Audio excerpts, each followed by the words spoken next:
Yaani unaongea na mtu kwenye simu, katikati ya mazungumzo yenu kwa bahati mbaya network inakuwa mbaya, mnakuwa hamsikilizani vizuri. Aidha wewe humsikii au yeye hakusikii. Network zetu za mitandao yetu nadhani mnazijua vizuri. Badala mtu akwambie tu bana, ndugu yangu mimi sikusikii vizuri, umeshanielewa vizuri, kata simu, piga tena, au nakata na kupigia. Asemi hivyo. Tena unakuta anaongea kwa kujiamini mkavu, kama kivunde. Utamsikia anasema, ndugu yangu sikusikii vizuri, naona unakatika katika.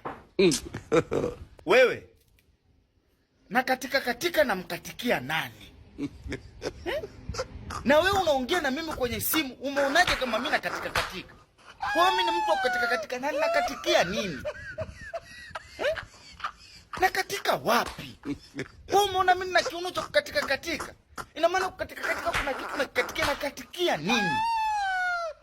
Wewe kukatika hiyo, kukatika hiyo which? Wewe umeona mimi ni mtu wa katika? Ningekuwa na katika afu ningekuwa naongea na wewe, uweze kuongea vizuri? Au wewe ndio wewe unakatika wewe?